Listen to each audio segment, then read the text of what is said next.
राहुल गांधी को मालूम है कि ये बैसाखी के सहारे अगर हम चलते रहे तो विगत 20-25 बरस, 30 बरस, 35 बरस में कांग्रेस की जो दुर्गति हुई वो इन्हीं कारणों से हुई। कांग्रेस पार्टी सदाकत आश्रम के चंद कमरों में सिमट गई। इसके जितने पदधारक हैं वे सब राजनीतिक कम और पॉलिटिकल मैनेजर्स ज़्यादा हैं। कन्हैया यंग है, ईमानदार छवि है उस नेता की, जमीन का है, ओजस्वी है, बहुत ज़बरदस्त भाषण देता है। उसका जो वक्तव्य और उसका जो भाषण होता है वो बहुत ही सधा हुआ और अपील करता है, जोश भर देता है। तो कांग्रेस को ऐसे नेता की तो तलाश है। सबसे बड़ी बात है कि अगर कांग्रेस पनपती है या कांग्रेस अपने आप को मजबूत करती है तो ये तेजस्वी यादव के लिए कितना बड़ा संकट है। तो संकट है ही, क्योंकि दोनों का पॉलिटिकल कॉन्स्टिट्यूएंसी तो सेम है।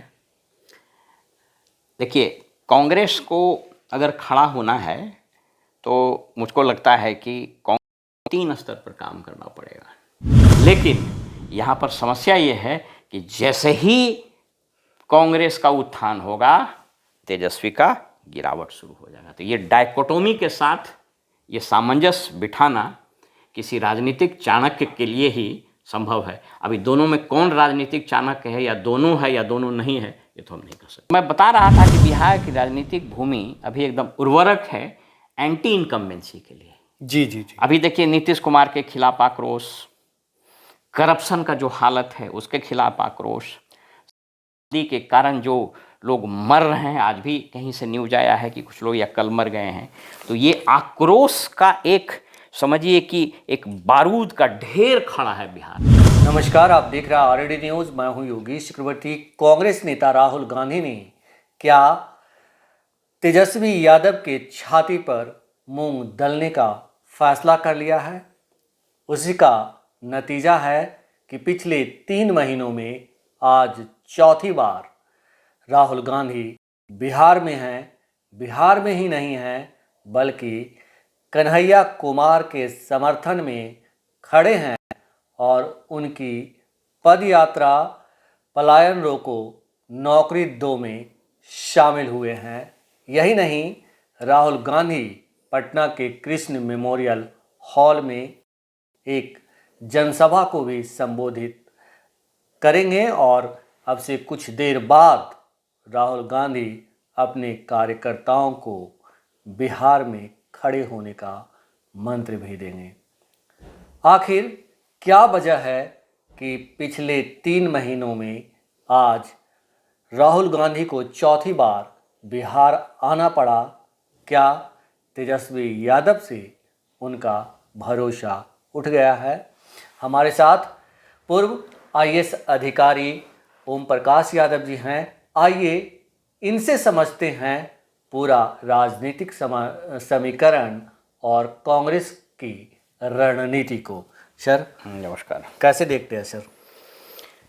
देखिए, इस पूरे घटनाक्रम को आपने सही बताया कि लास्ट 3 महीने में ये चौथी बार आ रहे हैं राहुल गांधी।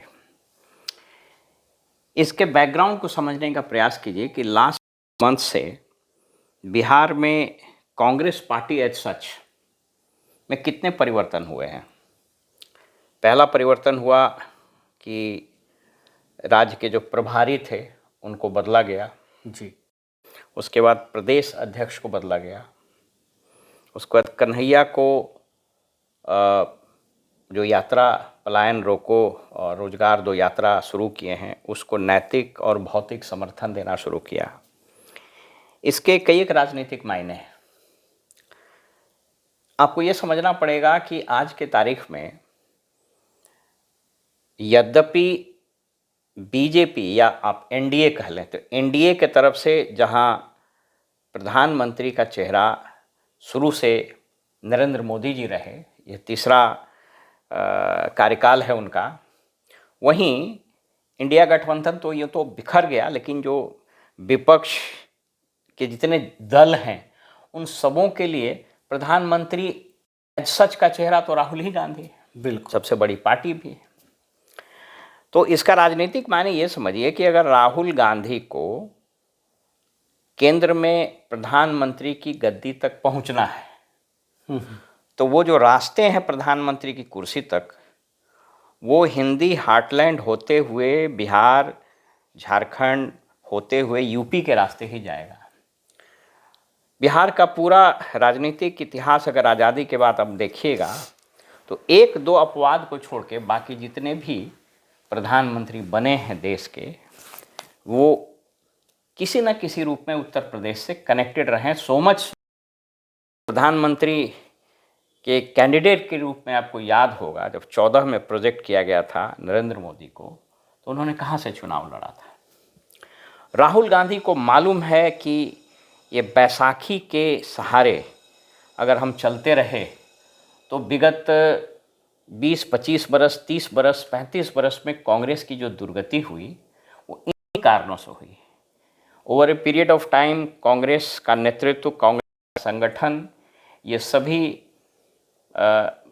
आप यूँ समझिए टेंड्रिल की तरह। टेंड्रिल जो होता है वो एक ऐसा पौधा दो अकेले नहीं चढ़ता, वो किसी के सहारे चढ़ता है। चाहे आप उत्तर प्रदेश ले लीजिए, कभी इसके साथ, कभी उसके साथ, कभी अखिलेश के साथ, कभी बहुत सारे गठबंधन किए। बिहार में तो सबसे बड़ा ट्रस्टेड अलायंस आरजेडी ही रहा। इसके अलावा अन्य राज्यों में भी वो किसी न किसी के साथ लड़ने की कोशिश किए। परिणाम ये हुआ कि विगत कुछ वर्षों में राहुल गांधी का जो बेस्ट परफॉर्मेंस था वो 99 था। तो राहुल गांधी को लगता है कि यह बात समझ में आए। और एक और चीज़ आपके साथ हम बताएं, एक चीज़ और राजनीति में आप देखिएगा, अगर गौर कीजिएगा तो पाइएगा कि भारत जोड़ो न्याय यात्रा के पूर्व राहुल गांधी का जो व्यक्तित्व था, उस यात्रा के बाद उसमें बहुत बड़ा परिवर्तन आया है। बिल्कुल जी। और जो बीजेपी ने टायरेड उनके अगेंस्ट चलाया था, एक कंपेन चलाया था डिजिटल प्लेटफॉर्म और बाकी जगहों पर उनको पप्पू बनाने का, वो कुछ हद तक वो सफल भी हुए थे और इमेज बना दिया था राहुल गांधी का, राहुल बाबा बोल के, राहुल बाबा, पप्पू, तो तमाम उनको बहुत जलील किया। तो उसके कारण उनका आत्मविश्वास भी डिगा था। लेकिन उन्होंने एक अच्छा निर्णय ये लिया कि जब यात्रा इन्होंने की तो देखिए राजनीति में यात्रा का बड़ा महत्व होता है। अगर आप इतिहास के पन्नों को टटोलें तो आप पाएंगे कि गांधी जब इस देश में आए तो उन्होंने जब यात्रा शुरू की, उसके बाद गांधी जो एक एडवोकेट के रूप में आए थे, वो महात्मा इस देश के सामने उभरे। तो उस यात्रा ने राहुल के पूरे व्यक्तित्व को बदल के रख दिया है। इसलिए अब आप देखिएगा, गौर कीजिएगा कि लास्ट 1-2 साल से जो बीजेपी का अटैक है राहुल गांधी के पर्सनालिटी से अलग हो गया है, डेविएट कर गया है। तो निश्चित रूप से उनको लग रहा होगा कि उनको इसमें काम करना होगा और यूपी हो, बिहार हो, छत्तीसगढ़ हो, मध्य प्रदेश हो, झारखंड हो, इन जगहों में उनको पैठ बनानी पड़ेगी। तो कदाचित ये बात उनको समझ में आ गई कि से अलहदा चल के भी, हालांकि ये बात अभी हम नहीं मान सकते हैं, इस बात को विश्वास करने का कोई पर्याप्त आधार नहीं कि 25 के चुनाव में बिना गठबंधन के चुनाव कांग्रेस लड़ेगी।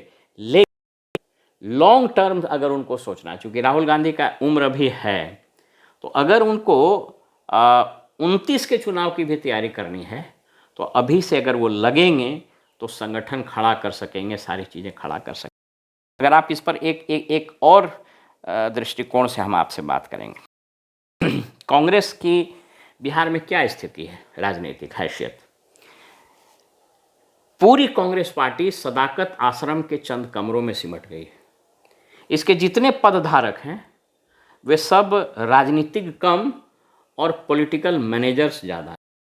सब लोगों की वही स्थिति है।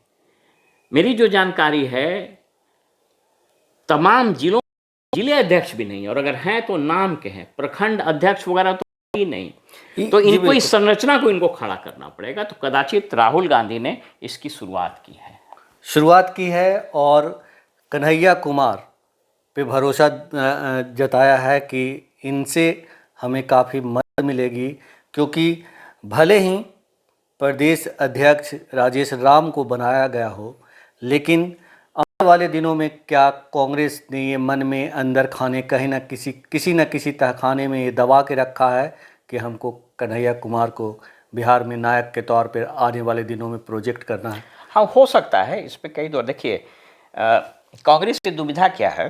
कांग्रेस की दुविधा ये है कि वो किसी भी अपर कास्ट को अभी यहाँ कोई बहुत बड़ा चेहरा बना करके पेश करने में डरती है। बिहार की राजनीतिक पृष्ठभूमि, बिहार का राजनीति धरातल पर कुछ इस प्रकार से है, और मैंने कई बार कहा कि लालू यादव जी से कोई सहमत हो न हो, उनसे कोई नफ़रत करे, मोहब्बत करे, लेकिन लालू यादव ने 90 के बाद जो इस देश में राजनीति के भूमि को इस कदर उसमें पैदावार लगाई है कि कोई भी अपर कास्ट का आदमी को कोई पार्टी मुख्यमंत्री के रूप में या नेता के रूप में प्रोजेक्ट के बड़ा डिफ़िकल्ट हो गया है। तो कदाचित कांग्रेस की और ख़ास करके राहुल गांधी का यही पेशोपेश, यही किंग कर्तव्य विमूढ़ता है कि वो करे तो क्या करे, इसलिए एक दलित का चेहरा बनाया है। बेशक कन्हैया एक फायर ब्रांड नेता है, लेकिन उनका जो स्टिग्मा है जेएनयू वाला एपिसोड को लेकर के, उसमें क्या फैक्ट था क्या नहीं था वो हम नहीं जानते हैं।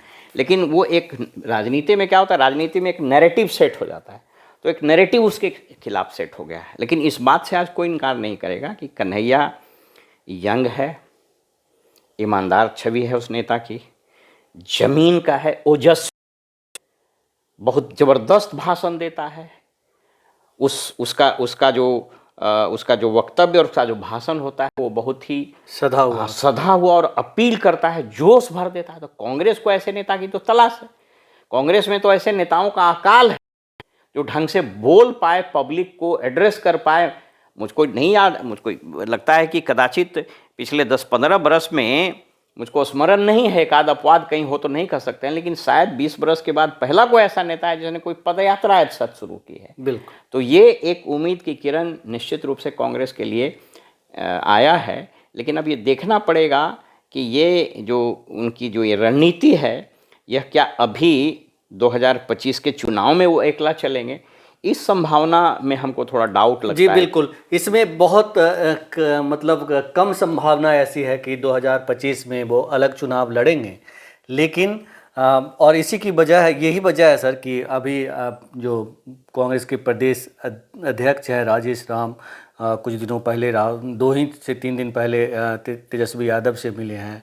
कृष्णा लावरू जो प्रभारी हैं वो लालू जी से उनका स्वास्थ्य के लिए थे एम्स में। तो इस तरह से मुलाकातों का सिलसिला जारी है, लेकिन कहीं ना कहीं कांग्रेस अपना एक मजबूत आधार बिहार में बनाने की कोशिश कर रही है, इसमें तो अब दो राय नहीं रह गई है। और जैसा कि आपने भी कहा, लेकिन सर सबसे बड़ी बात है कि अगर कांग्रेस पनपती है या कांग्रेस अपने आप को मजबूत करती है तो ये तेजस्वी यादव के लिए कितना बड़ा संकट है? तो संकट है ही, क्योंकि दोनों का पॉलिटिकल कॉन्स्टिट्यूएंसी तो सेम है। देखिए, कांग्रेस को अगर खड़ा होना है तो मुझको लगता है कि कांग्रेस को 3 स्तर पर काम करना पड़ेगा। देखिए, वो राजनीति हो या किसी व्यक्ति का कैरियर। आपको एक छोटा सा एग्जाम्पल देते हैं। कहता है ना कि धान और बेटा जहाँ जन्म लेता है वहाँ से जब तक वो दूर नहीं जाता है उसमें फैलाव और उसमें प्रगति नहीं होती है। ये साथ चलने की आयत ने कांग्रेस को पहले साथी बनाया, पहले सहयोगी बनाया, साथी बनाया, फिर पिछलग्गू बनाया, और उसके बाद फिर एक तरह से समझिए कि टेंड्रिल बना दिया, एक एकदम पैरासाइट टाइप का बना दिया। आज कांग्रेस की स्थिति बिहार में ये है, बाकी प्रदेश में क्या है मुझको बहुत आइडिया नहीं है, लेकिन बिहार में स्थिति ये है कि जिसको बोलते हैं ना कि खेल कूद के मैदान में एक रेस होता है, उसको बोलते हैं 3 लेगेड रेस। उसमें 2 प्रतिभागी का जो पैर है उसको बांध दिया जाता है, दोनों साथ दौड़ता है। तो कांग्रेस और आरजेडी का यही 3 लेगेड रेस यहाँ है, ये एक दूसरे के बगैर अभी चल नहीं पाता है।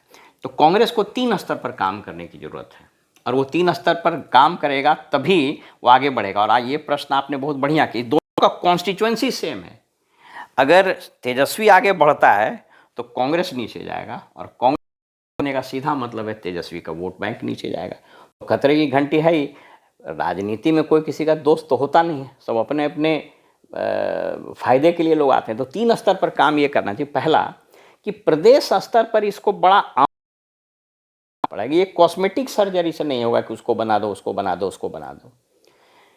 दूसरा, कांग्रेस के संगठन के स्तर पर इसको जहां एक्सपीरियंस्ड और डेडिकेटेड पुराने कांग्रेसियों की भी जरूरत है, वहीं यंग एस्पिरेंट्स, एस्पिरेशनल क्लास को जोड़ने की जरूरत है प्रदेश स्तर पर। दूसरा, इसको जिला स्तर पर पहले जो भी मेथड ये अपनाए, सभी जिलों में इनको प्रदेश अध्यक्ष बनाने होंगे और उस प्रदेश अध्यक्ष की जिला अध्यक्ष की अध्यक्षता में कमिटीज बनानी पड़ेगी और उसको काम करना। जैसे मान लीजिए कि कांग्रेस अगर अभी डिसाइड कर लिया कि हमको 90 सीट पर चुनाव लड़ना है, तो सबसे पहले तो तेजस्वी को और राहुल गांधी, या अगर लालू जी फैसला करेंगे तो लालू और सोनिया, ये तय कर लें कि हमको कौन कौन सीट पर लड़ना है। देखिए दिक्कत क्या इन लोगों का है, अब एट दी 11th आवर आप डिसाइड कीजिएगा कि ठीक है खगड़िया से लड़ेगा कांग्रेस, तो जो कैंडिडेट को आप टिकट दीजिएगा उस पर मुश्किल से 20 दिन से, आपने पिछले चुनाव में देखा जी बिल्कुल, समस्तीपुर में एक लड़का खड़ा हुआ था, सन्नी हजारी या कुछ नाम था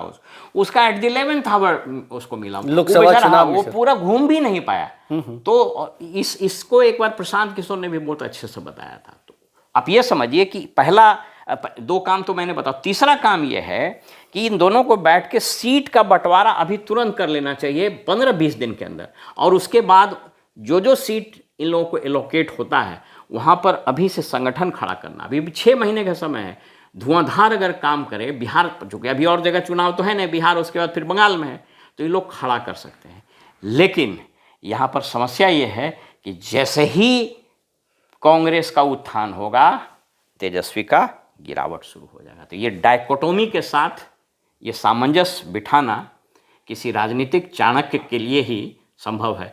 दोनों में कौन राजनीतिक चाणक्य है, या दोनों है या दोनों नहीं है, ये तो हम नहीं कर सकते।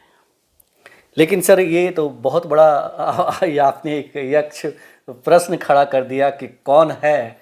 लेकिन अगर बिहार में अगर अभी बात करें मौजूदा दौर में, अभी चुनावी साल है और इस चुनावी साल में जिस तरह से उठापटक चल रहा है या जिस तरह से कांग्रेस ने शुरुआत किया है, राहुल गांधी पिछले 3 महीनों में आज चौथी बार बिहार में हैं और लगातार पार्टी को आगे बढ़ाने के लिए बूस्ट कर रहे हैं। ऐसे में भले ही तेजस्वी यादव के वो सहयोगी हों, दोनों की पार्टियां एक दूसरे के सहयोगी हो, लेकिन चिंता का विषय तो तेजस्वी के लिए ही है। और तेजस्वी ऐसे में क्या कर सकते हैं? देखिए चिंता का विषय निश्चित रूप से तेजस्वी के लिए है, लेकिन एक और फैक्ट है, एक और ट्रेंड है जिस पर शायद अभी बहुत मीडिया में इस पर चर्चा नहीं हो रही है। देखिए बिहार की राजनीतिक भूमि 2025 के विधानसभा चुनाव के लिए अभी एनडीए के लिए बहुत ही उर्वरक है, ऐसा मैं नहीं मानता। इतना सारा कॉन्ट्राडिक्शंस, इतने इशूज इश्यूज हैं, जैसे मुख्यमंत्री का लगातार अस्वस्थ रहना, अजीब अजीब हरकत करना, पलायन की समस्या, और इसमें तेजस्वी को क्रेडिट देना पड़ेगा। पिछले चुनाव में जो उन लोगों ने इन्होंने नौकरी को मुद्दा बनाया, इसने बीजेपी के तमाम नारों से एक तरह से लीड ले लिया। और आप ये समझ लीजिए कि किसी राज्य के चुनाव में रोजगार और पलायन, मुझको नहीं लगता है कि कितने सालों के बाद ये अगर मुद्दा बनेगा तो बनेगा। तो मैं बता रहा था कि बिहार की राजनीतिक भूमि अभी एकदम उर्वरक है एंटी इनकम्बेंसी के लिए। जी जी जी। अभी देखिए नीतीश कुमार के खिलाफ आक्रोश, करप्शन का जो हालत है उसके खिलाफ आक्रोश, के कारण जो लोग मर रहे हैं, आज भी कहीं से न्यूज आया है कि कुछ लोग या कल मर गए हैं। तो ये आक्रोश का एक समझिए कि एक बारूद का ढेर खड़ा है बिहार में, और इसमें अगर किसी ने अपनी राजनीतिक सूझबूझ से अगर इस ढेर को राजनीतिक विस्फोट के रूप में बदल दिया तो ये एनडीए का यहाँ से सफाया हो सकता है। लेकिन उतनी राजनीतिक सलाहियत तेजस्वी में है या राहुल गांधी में है, इसका विश्लेषण किया जाना अभी बाकी है। मतलब बिहार कुव्यवस्थाओं के पहाड़ पर बैठा है और उसमें एक महज चिंगारी लगाने की ज़रूरत है। लेकिन सर, अभी जो विपक्ष है, महागठबंधन है, वो उसमें तो कहीं कुछ दूर दूर तक दिखता नहीं और एकदम मरणासन स्थिति नहीं, आप में। बहुत बढ़िया बोले। देखिए, ऐसा होता है, राजनीति शास्त्र में एक थ्योरी है और इस पर कई एक चिंतकों ने, कई इतिहासकारों ने भी इस पर प्रकाश डाला है। कहता है कि राजनीति में दो धाराएं चलती है। एक धाराएं ऊपर चलती है जो परसेप्टेबल होती है, जो दिखाई पड़ती है, और दूसरी धारा होती है अंडर करेंट। अंडर करेंट अभी क्या चल रहा है मैं नहीं कह सकता हूं। होता है ना कि बिहार का राजनीतिक पृष्ठभूमि, इलेक्टोरल जो अभी सिचुएशन है 2025 में जो होने वाला है, वो बिल्कुल एनडीए के विपरीत है। जिस तरीके से अभी, जैसे देखिए, मुस्लिमों में आक्रोश, युवाओं में आक्रोश, भ्रष्टाचार को लेकर के इशू, गवर्नेंस कोलैप्स कर गया है नीतीश जी के कारण, वो एक चीज़। अब ये लोग उसको कैसे करेंगे, बड़ा मुश्किल है। अब जैसे देखिए, राहुल गांधी, ठीक है, महीने में 3 महीने में 3 बार आए, 4 बार आए, उनको यहाँ रुकना पड़ेगा, बैठना पड़ेगा, क्योंकि हर जगह तो चुनाव है नहीं। ये हिट एंड रन से नहीं होगा। तेजस्वी की भी वही समस्या है। एगो रैली किया, एगो मीटिंग किया, फिर गायब, फिर एक जगह भाषण दिए, फिर गायब। राजनीति हॉबी नहीं है कि आप माने एक बार गाना गा लीजिएगा, निकल जाइएगा। ये एक ऐसा कंसिस्टेंटली प्रोसेस है जिसमें आपको अपने आप को झोंक देना पड़ेगा। तो अभी 6 महीने का समय है। मतलब मैं अगर एक शब्द, एक वाक्य का इस्तेमाल करूं तो ये कहूं कि इन लोगों को तो आज से इस राजनीतिक कुरुक्षेत्र में उतर जाना चाहिए और इन लोग दोनों को किसी कृष्ण की, किसी ऋषिकेश की तलाश है जो इन लोग को बताए। लेकिन उसके लिए आप सुनिएगा तब ना। अगर धर्म क्षेत्र कुरुक्षेत्र में अर्जुन ने कृष्ण की बातें नहीं सुनी होती, तो इसके बावजूद कि वो बहुत बड़ा योद्धा था, महारथी था, सर्वश्रेष्ठ धनुर्धर था, वो चुनाव, वो रणभूमि में हारता। ये लोग योद्धा हैं। क्यों योद्धा हैं? यंग हैं, समझ है, विरासत में मिली है, राजनीतिक पृष्ठभूमि तैयार है, बिहार में आक्रोश है, जन का जनाक्रोश है, इतने सारे इश्यूज हैं, माने संभावनाओं की ढेर पर खड़ा है ये दल, ये गठबंधन। लेकिन आपको सही दिशा मिले तब ना, आपको समझ में आए तब ना। अगर आप किसी कुकुन में घुसे हुए हैं, किसी गुफे में घुस गए हैं, या शुतुरमुर्ग की तरह अपना सिर बालू में गड़ा के कुछ समझने के लिए तैयार नहीं है, तब तो फिर बिहार उसी तरह का परिणाम देगा जो विगत 20 वर्षों से दे रहा है।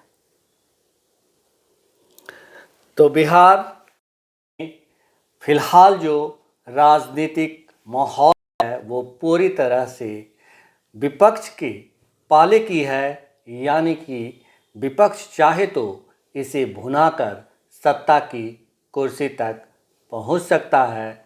राहुल गांधी, तेजस्वी यादव अगर एक साथ काम करें तो ये कहना, जैसा कि सर ने भी कहा, कि ये कहना गलत नहीं होगा कि एनडीए का सफाया हो जाएगा। लेकिन होगा क्या, ये कोई नहीं जानता, क्योंकि सब कुछ अभी, या यूं कहें कि बिहार की पूरी फिजा, राजनीतिक फिजा खामोश है। फिलहाल इतना ही। आप हमें फेसबुक पर फॉलो करें, यूट्यूब पर सब्सक्राइब करें, लाइक करें, शेयर करें और कमेंट्स कर अपना महत्वपूर्ण विचार और सुझाव जरूर दें। धन्यवाद।